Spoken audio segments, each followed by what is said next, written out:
It is a truth universally acknowledged that a single man in possession of a modest fortune must be in want of a podcast.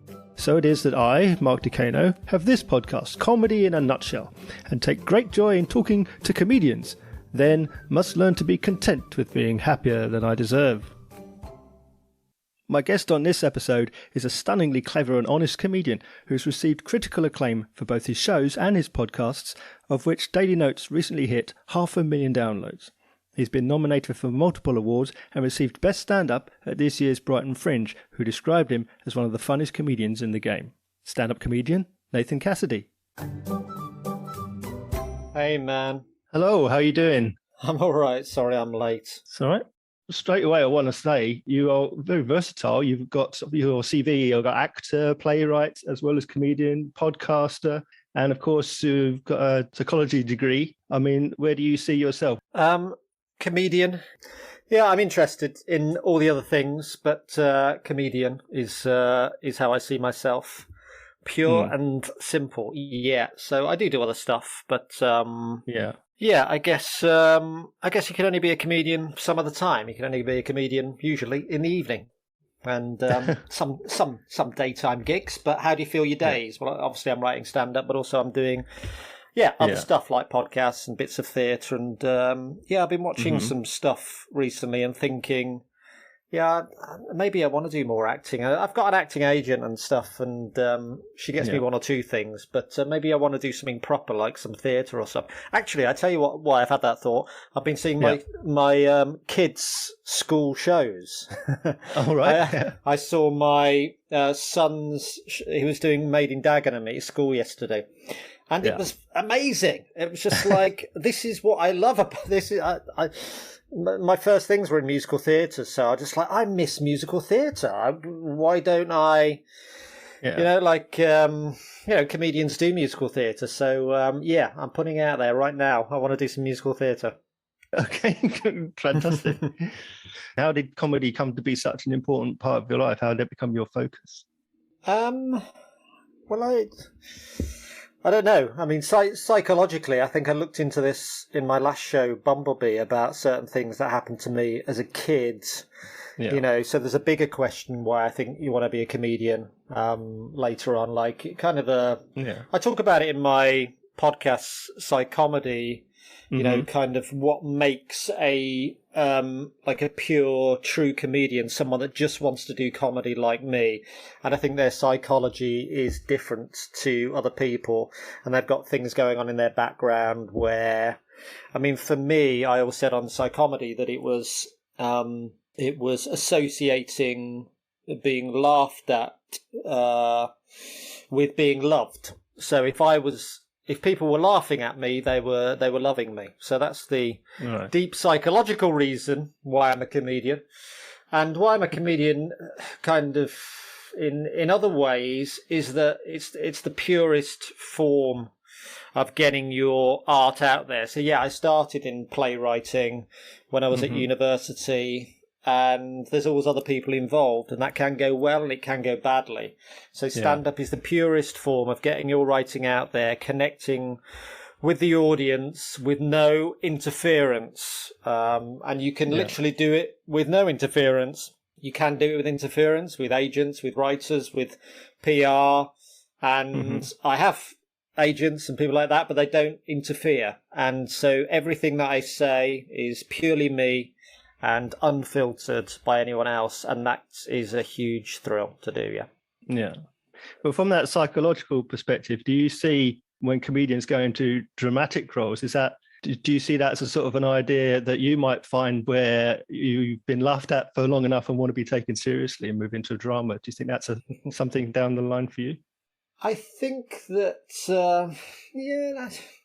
possibly. I think there are many reasons why you'd want to switch. I was just watching the Bill Burr Netflix special, and he does do acting, but I don't know him, and I haven't asked him, but I get a sense from him, if he could just do stand-up all the time, he'd be happy, But again, you can only do stand-up so much, and he's filling his time with other things, and also it's money for him.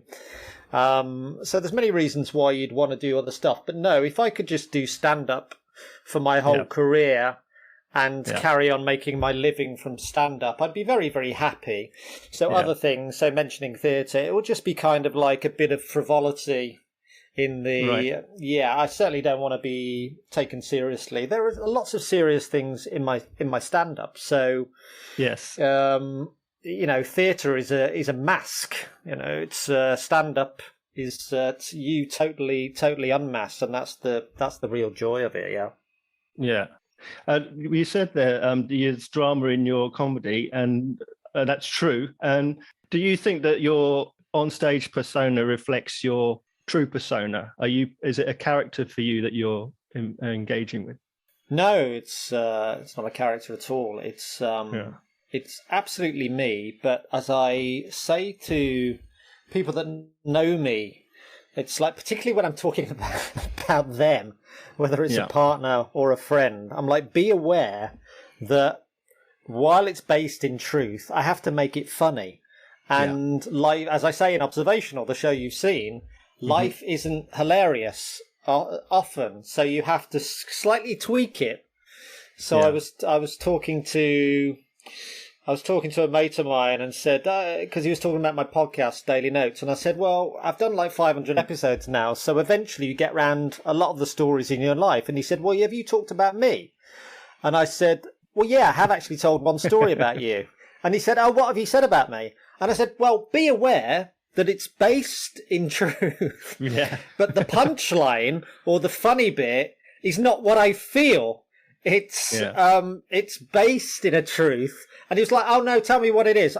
And I said to him, but tell me that you won't have a problem. If I tell you what it is, tell me that you recognise what I'm saying, that it's a joke. It's only based in truth. It's not what I truly believe. And he says, yeah, tell me. I told him what he said. And he was like, oh, do you really think that? I'm like, no, you're not understanding what I'm saying. So it is me. It's, of course, me speaking now. You can probably recognise me as my onstage persona. This is me. This is how I am. But when I'm going around my normal life, it's I'm not, as Darren Walsh is, by the way, trying to be funny all the time and looking for jokes all the time. What's the style of comedy that you think is at the heart of it, and what made you decide that was your path?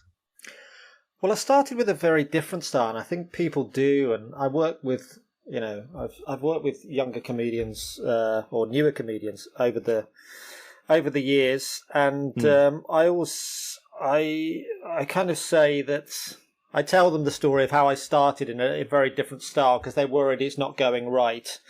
Right. And a lot of comedians get where I got to eventually, which is chipping away at all the things that you're pretending to be and now be who the truth of you. I think you can go one or two ways in comedy. You can either hide the truth completely and do puns. I was talking to Darren Walsh the other day, a good friend of mine, and I was laughing with him about he should stop his puns halfway through his set and just say, let me be honest with you guys. This is how I'm feeling right now. And it would be so funny, to take the mask away. Or for like Harry Hill to go, all right, enough of the character. I'm obviously, I don't, I'm not this happy. I'm not this weird. This is the real me.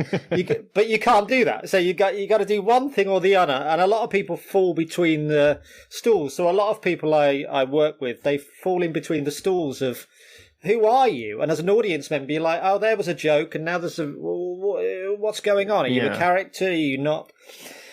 So, I can't remember the original question because I'm too unwell. As you know, I've had a UTI for the last 3 days, and my mum always said they were bad. I never believed her, and now I believe her. Apologies. What was the original question there? It's talking about your finding your comedy style. Okay, yeah. So I was very different when I started, very improvised. I just didn't have anything to say. So I started a long time ago, did a couple of years, was making some good progress, had some good agents interested, making some money. But I ran out of things to say. So I could have either carried on making things up or I thought I'd need to go away, live a life, and then come back when I have enough things to say. So I went away for like 10 years around the world and doing various things. And obviously gaining life experience, and a lot of some comedians, I wouldn't say a lot, some comedians can do it when they're 20, 21, 22, can really, Daniel Kitson is the best example there. But a lot of comedians can't, and they really find their feet when they're 35. When they've lived a little bit, and that's when they're real connecting with the audience, when they have something to say. So I just wanted to be myself on stage, and as I say to some of the comedians I'm working with, that is very much the easiest thing to be, because then you're not having to generate ideas and material. It's what you're thinking, or it's a skewed view of what you're thinking, rather than let's make 100% of things up. I do admire these people that are just making up jokes, and because they have to start with literally a blank page, at least with the style of my comedy, and people like whatever Bill Burr, or they are Bill Burr's in my head because I've just been watching him. I'm sure most of most of the things are skewed, but most of the things, if not all of the things, I'd imagine, like me, they come from a sense of a basis in reality. Yeah. So in that respect, when you're considering what a show is going to finally come out like, are you thinking about the jokes first, the humor first, or the whole story, the entirety, the message you want to put across? Yeah, it's always the story, first. It always has been, I think. There's been a sea change in the last kind of three or 4 years, where I've thought, this is a story I want to get across, and is it ultimately uplifting? I want the stories to be uplifting, but if I have a story that I think that's ultimately, I can make that uplifting, so not just funny, uplifting. Yeah. If there's a story like that I can hang all the threads around, then I'll start with the story. And again, it makes it a lot easier. I say this with some of the comedians I'm working with. It's like having a jigsaw puzzle. And if you've got the story at the start of the year that you're writing it, so I try and do a new show every year. So at the start of the year, you've got a jigsaw puzzle picture of what you want to complete. Then it allows you to put those things in a lot easier. And if you come up with a joke that doesn't fit into it, well, that just goes into your set. So I always pretty much always start with the story. So I've had the idea for my 2023 show already, and kind of the story, and how it turns out will always surprise you. And sometimes you can get something in the middle of it that will totally throw it in a different direction and change it. But starting with the story makes it easier. Yeah, absolutely. Okay. So as you're going through your career, how do you measure success or failure? Success for me has always been, do the audience think it's good? And if the audience thinks it's great, and give me that feedback through, I mean, that's the beauty of comedy, that you always know when it's good, and you know when it's great. And if you can get your happiness in your career from that, then you're laughing. Just like the audience, you're laughing. I see a lot of people moaning about where they are in their career, moaning about the unfairness of the industry. And sadly, it's unfair. And you won't get the success that you maybe think that you deserve. You need to get your happiness from the success of you performing on stage. And out of that success, of course, if the audience laugh, then you get money. You'll get money. And if you make them laugh enough, then you'll always pretty much get enough money to, maybe I take that back in terms of living on. Like in London, you can be quite a successful comedian and still not be able to really afford. But you'll get enough to kind of get by. So that is success. Russell Howard I always remember something Russell Howard said when he was playing the university circuit and doing kind of big universities, and someone said to him, when do you think you're going to make it? And he says, I already have made it. I'm making my living from stand-up. So I've certainly made it in terms of that. When I was a kid, I wanted to make my money through comedy, make my living through comedy. That's what I've been doing. That's what I've been doing for many years now. So that is success, and anything else is a bonus. Do I want my specials, my Amazon, or my as I've just been watching Bill Burr, to be as successful as Bill Burr? Well, of course, absolutely. But I don't want to compromise to get that success. I don't want to go down routes that some people have gone down, and some routes that the industry take you down to get that success. So if nothing ever happens apart from what's happening now, which is good shows and good gigs and money coming in through that and podcasts and whatever, that I'm absolutely delighted, and I think that's a big success, particularly with my upbringing of no money and no contacts. Yeah. When you don't have an audience, so like when you're doing your Daily Notes podcast, like comedy podcast, those don't have a direct line of feedback that you get when you're on stage. So do you measure your success on those in a different way, or just from the person you're speaking to directly in that instance? How do you see yourself in that? Well, Daily Notes is just me talking down the barrel into a microphone and playing the piano. But I only started that, of course, after 72 years of doing comedy. So I know what's good and what's funny because I can base it on 10 years of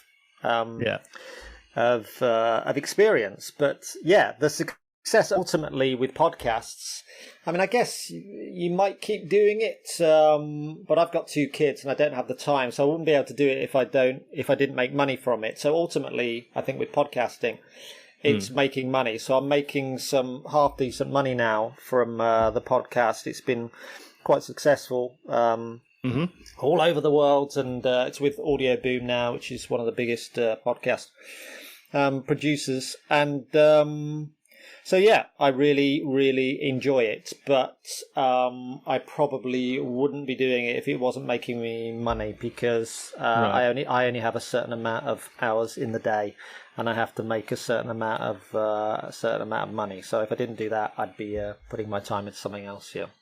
So success with that is purely. I'd say the numbers. It's nice when somebody feeds back and says it's good, but I think when the listeners are going up, as they do, then the word is getting around, and so they have been really good numbers. Good. So you talked about the comedy industry, though. I mean, how have you found that the comedy industry as a whole is, in your eyes, better or worse than it was when you started out, and how would you account for what better means in that respect? I didn't really think about the comedy industry when I first started out. A new comedian came up to me the other day and said, I love comedy. It's so supportive, isn't it? Everyone supports each other. And I couldn't help laughing because I thought, do I want to burst the bubble of and tell him what it's like 10 years when you're a professional comedian? Everyone's like dog eat dog. And there's various other things going on in the black arts of comedy. Because, of course, when you first start, you don't think about these things. You just think about, oh, my God, this is amazing. And all your peers are very supportive of you because they're all doing it themselves and no one's earning any money. So at the start, I never thought about the industry. And now kind of knowing what the industry is and understanding the industry... Again, it's like I totally understand why people moan about it and why they have an issue with, the big agents, the big PRs doing certain things, the Edinburgh Fringe doing certain things. There's a lot of people moaning about that right now. And I really do respect particularly the ones that are persistent. And it is, of course, probably to the maybe to the detriment of their career, possibly, but you see with people like I don't know. There's many. I mean, Daniel Kitson again. Maybe like certainly Adam Rowe, and you can go outside of the industry and make your own thing. And most of the successful comedians go slightly outside of the industry, then maybe come back in. So you don't. you don't particularly, well, you definitely don't need the industry in inverted commas to be a great success in comedy. But so I have a lot of respect for the people that are challenging the way things are. But ultimately, there's two things with that. One, I don't feel like I have the time to fight against the things that I think are unfair. And that's that's only because I have two kids and I've got to make my living from stand-up. But that's maybe a bit of an excuse. I think the truth is that I would see it as ultimately a losing battle that some of these people are fighting. Like, they're fighting the Edinburgh Fringe. They're saying, why are you taking so much money and not giving it to performers? That's the way it is. And me personally, this is why I respect them so much, because I'd give up that battle. I would give up that battle and go, why is it the way it is? Because people like money, you know, and when you've got money and lots of money, you probably won't want to give it all away. You know, money, people love money. Money makes things easier. And do you want to share it around to all the struggling performers? Well, maybe you'll share a little bit, but you won't share, all of it. And ultimately, if I'm being honest with myself, I just think you are fighting a losing battle. And of course, that is an absolute cop-out, because through history, there has been people that have fought and fought and fought. And if you fight and fight and fight, you can absolutely make a difference. So I'm not saying stop. I'm just saying, for me, and this goes slightly against the thrust of my new show, Hot Tub God, which is what can we do about the state of the world. But again, it doesn't, because without giving too much away, the big battles, can they be won? Mm-hmm. The small, what we can do in a small way, sometimes what we ignore. Yeah. So in a small way, if we can recognise there are issues with the industry, and if you're starting gigs while you're paying people properly, or you're being nice to people, and that's what it comes down to ultimately, are you being generally a nice person? Because a lot of people in the industry, mentioning all their names right now, Mark, on your podcast. Here's the list. A lot of people are not very nice. There's the exclusive for you.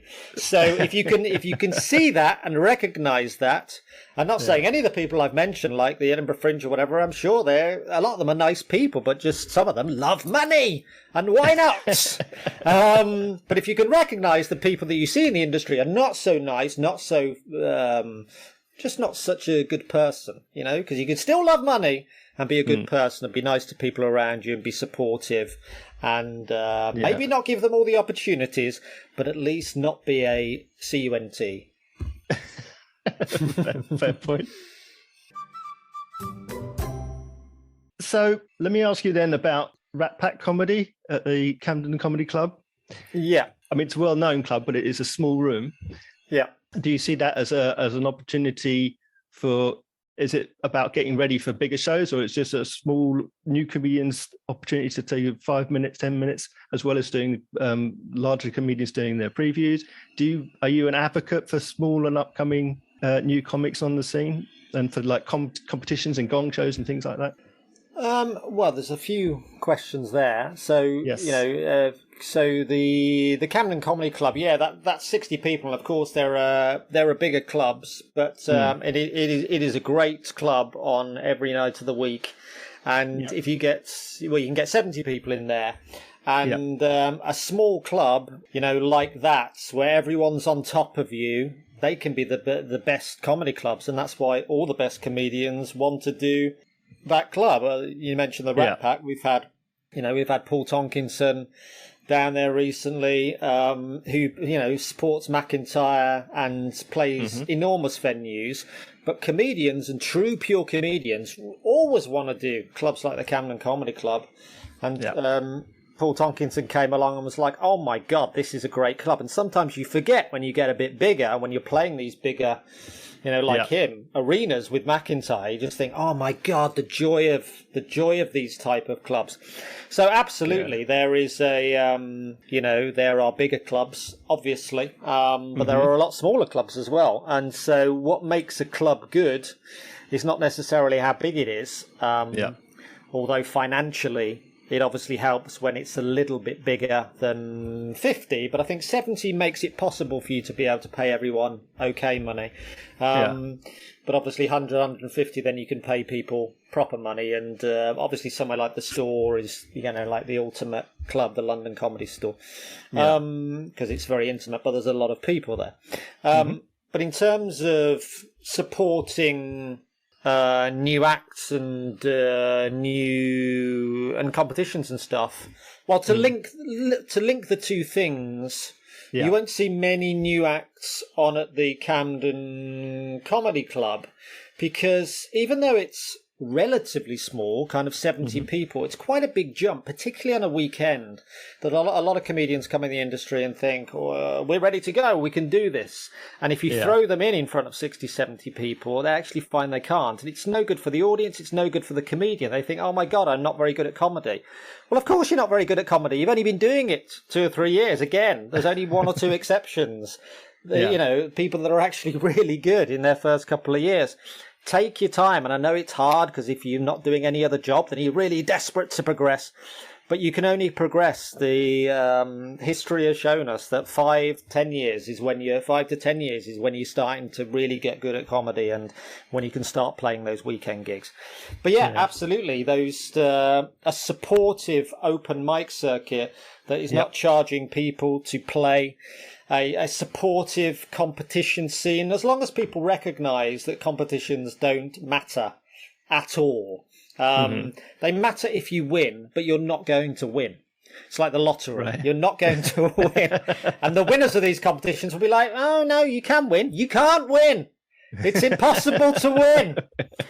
You can't win. So why are you being upset that you haven't won? You're not going to win. It's impossible to win.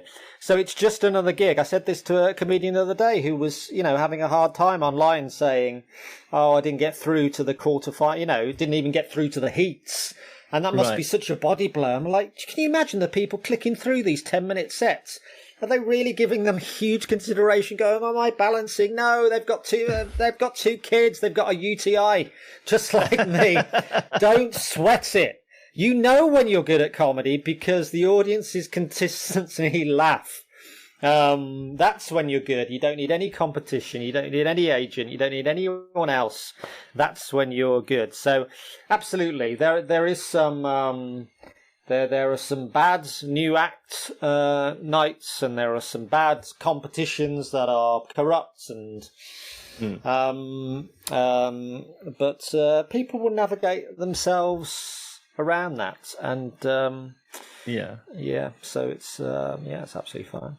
Well, you've received multiple awards and more nominations. Do you see winning an award in a similar light, or are they on a grander stage? What acclaim do they accord, do you think? Well, of course, Mark, they are absolutely important, and the only thing that matter is winning and being nominated for awards. But there's an element of truth in that for me. Of course, it's nice to win and be nominated for awards. It's you just get a sense of, particularly some festivals like Edinburgh and Leicester, and they've seen all the shows. That's when it, Buxton, they've seen all the shows. A panel of people have seen all the shows, and you can't help but feel good that they've recognised you as one of the best. But ultimately, when I haven't been nominated and other people don't get nominated, again, it doesn't feel like, oh, I feel like that show was bad or whatever, because you can just have a bad day. Or you can just, it's really, like certainly the Leicester Comedy Festival, you've got a panel of, 20 people seeing shows, and then they have to turn up in the panel room, and you have to convince someone that hasn't seen the show that the show you've seen is better than the show that they've seen. It's impossible. So to get through that, which I was lucky enough to do that in 2020 when I was nominated there, is a miracle. really. And so, as it's a miracle, I'm always very, very grateful. But the awards and the nominations have certainly come through in the last 3 or 4 years. But I think that's just a sign that after 10 years or more of doing comedy, as I say, finally you're starting to get it right. But without the awards and the nominations, it would still be the same. I don't think that the awards and nominations has progressed anything particularly. And I think even if you win the Edinburgh Comedy Award now, in fact, I know, and we can think of 1 or 2 recent examples of people winning the Edinburgh Comedy Award, has their career particularly shot up? And people, particularly people being nominated, nominated or win, it doesn't change your career at all.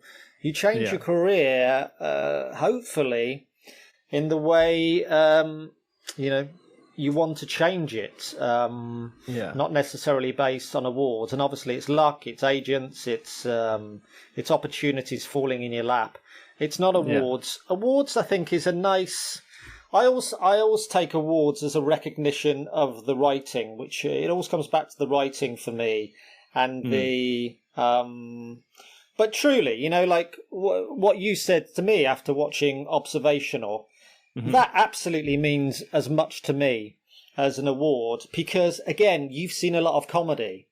Yes. And if someone comes up to me and they've only seen one comedy show and they go, oh my God, that was amazing. I don't know how you do that. It's absolutely incredible. I'll really like that, but I won't find it as thrilling as when someone like you say to me, whatever you said to me. I don't want to repeat it unless you want to, but yeah. I don't remember exactly what I said, but I know that I know I have said to you, if not at the time, then certainly when I saw you in the Museum of Comedy, that I thought it was one of the best shows that I've seen. Yeah, well, that's it. And you've seen a lot of shows, so that means a lot. And that's where awards and nominations come from. These guys have seen a lot of shows, and they consider you to be one of the best. So it's... it gets to the core of why I'm doing it. I'm not doing it for more money than I have. I'm not doing it for more success than I have. I'm probably going then back to that psychology of, oh, you love what I do. That's that really makes me feel good. And it doesn't make me particularly high. And as the bad gigs or not being nominated or not winning awards make me too low. It just gives me that nice feeling inside that what I'm doing ultimately is people are enjoying. And if they're being uplifted and if they're being moved, then that's what I'm all about, Yeah. So that show Observational that we were talking about there, that I think I'm right in saying that was the only live show in 2020's Edinburgh Fringe. Is that correct? Yeah, it was just through chance, really. I mean, I'm also got my eye out for opportunities. I mean, people often associate me with little gimmicks and stuff, but I've always said that I never plan. I never January I'm planning my Edinburgh gimmick, and there's not one this year. Although 1 or 2 things you might see around Edinburgh, think, oh, there's Nathan Cassidy again doing something. But I just don't. I never plan it. I'm not. My show's called Hot Tub Gob. Don't expect me to be in a hot tub on the Royal Mile in my pants. But you never know, because if someone offers it me, well, why not? Let's do it. Let's keep that credibility. So, again, Mark, what was the question again? I've got a UTI. Only show at the Fringe 2020. Yes. So it was just by chance. I was on holiday in the Lake District, which is not a million miles away from Edinburgh. It's like an hour's train away. I was up by the lakes there. And I just saw something in the press that Nicola Sturgeon was going to possibly allow outdoor performances, and I think it was about the 23rd of August, so towards the end of the Fringe. Right. No, it was maybe a bit earlier than that, maybe 19th, 20th. So I phoned up Alex Petty and I said, there's an opportunity here. If she keeps to that date, she was only going to release it like 2 days before that it's to go. Can we do it? And he's obviously incredibly supportive of getting things on. And so were the Three Sisters, where I ultimately did it. And he said, well, yeah, let's do it. And so everyone was supportive, both Alex, who's brilliant, and the Three Sisters, who are brilliant. And they just got it on. And the comedy press, finally, with no PR. I've never had PR, but you don't need PR if you're the only show at the Fringe. Finally, there's Chortle, there's the Times. There's who else was there? Bruce Dessau was there, and someone I'm forgetting. Chortle and the Scotsman, Kate Copstick was there. Copstick, yeah. And yeah, it was great, but really no huge planning. I was there in the Lake District. I left my kids with family for a couple of hours. I zipped up. I did it. I got loads and loads of press from it. And I just came back, and what a fun thing to do, and what a fun show to have ready, observational, which is kind of like, because we hadn't done comedy for a while. I just thought, well, I've got that in the bag. I know it's good, because ultimately it would have been awful if I'd gone up with a terrible show, because I know Copstick, I know Dessau, and I know Chortle, and as nice as they are, if the show's shit, they would have said, well, it was the only show on the Fringe, but I have to say it was shit. You know, they would have done that. They're all nice people in the industry, but they have a job to do, and credit to them.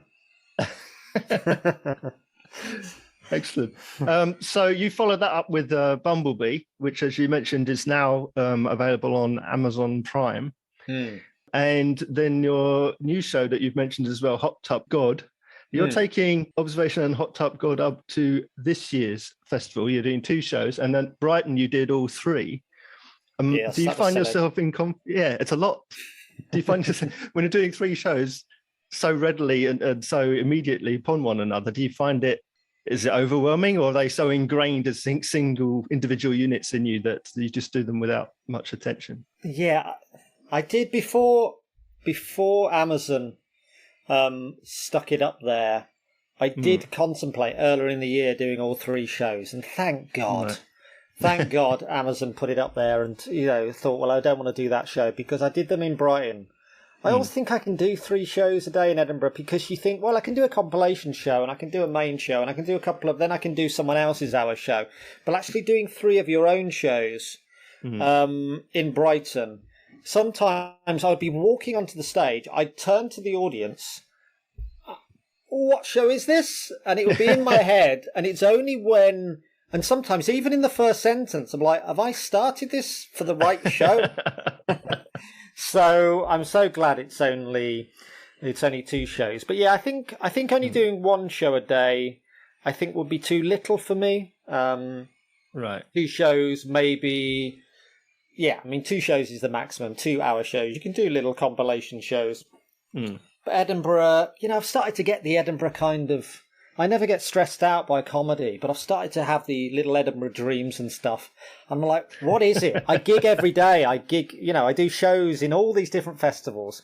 What is it about Edinburgh? And maybe it's because I try and avoid social media, but maybe it's because every time I go on social media to do something, someone is stressing about Edinburgh. Someone, even though it's, what is it, in just before Edinburgh, someone is saying, oh, Hive Mind, has anyone got any ideas about ideas for jokes for the Edinburgh Fringe? I'm like, oh God, it's so stressful. I'm like, it's not really, it's just turning up and doing your show just like we do every other day of the year, just in a different city. And of course the money makes it stressful, and I totally understand why it's stressful, but it shouldn't be as stressful as we make it out to be. It's who was it that was saying, yeah, we should all be Ben Stokes, shouldn't we? The way he's acting about cricket. It's an absolute privilege to do the show every day. And I've been stressed out with Edinburgh, absolutely. But I'm in a totally different mindset over the last 4 years. It's like, it's an absolute privilege. And if there's 1 or 2 things going wrong with the show, who cares? It's what a privilege to do this rather than do some of the things that some people have to do in August or in every month of the year. Yeah.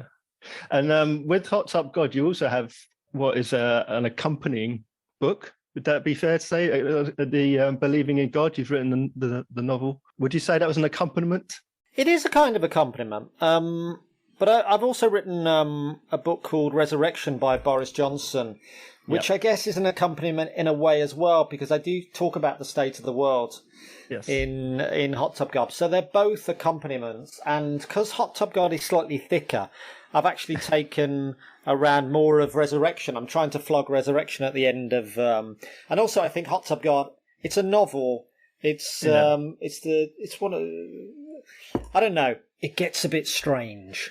And even my dad was like, "Oh, I'm glad you said that because." Yeah. Whereas I think Resurrection, I can give to an audience member and I can guarantee they may hate it, but they won't not understand it or they won't it's a very simple book to read. It's a Jeffrey Archer. It's a simple, fun thing to read. So I think that's the one I'll be pushing more. They're both kind of accompaniments, but please buy them both. They're both available on Amazon. So let me ask you then, if you could just, without giving away any key plot structures or anything, can you tell us what are the shows about that we can expect to see in Edinburgh?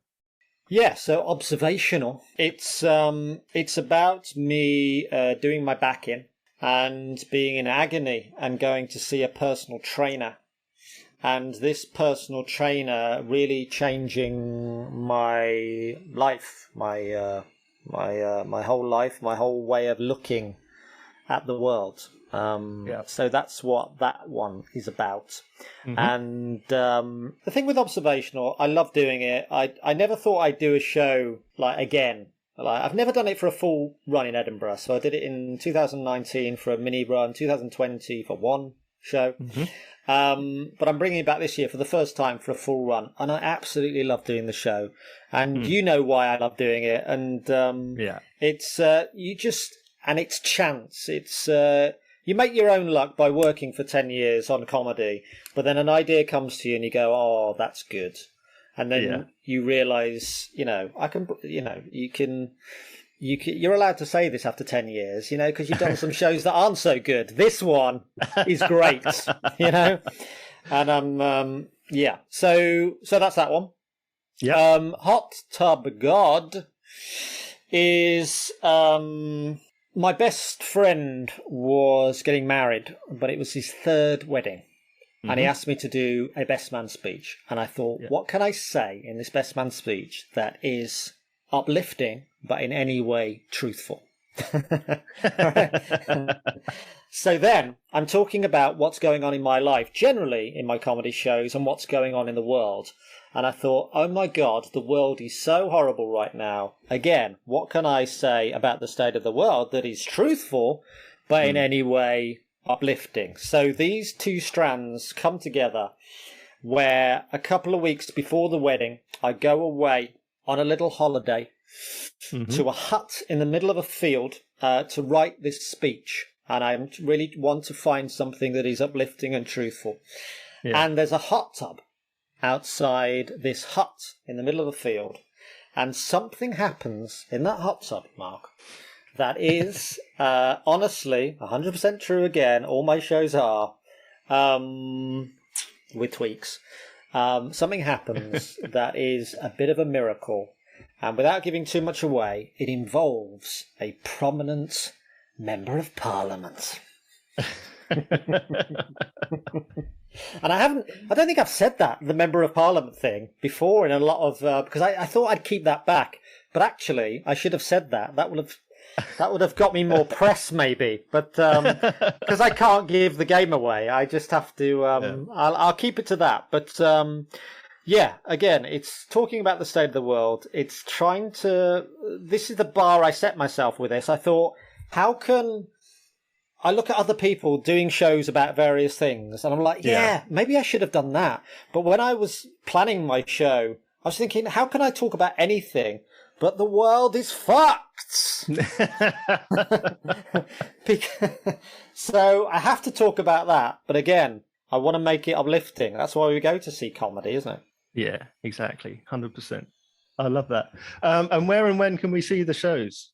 So Observational is 5:15. Yeah. I have to stress PM. Sometimes people say, they say 1 o'clock and they go, "Oh, I'll be along to that. I'll have my lunch." And they go, "Oh, no. 1 o'clock in the morning."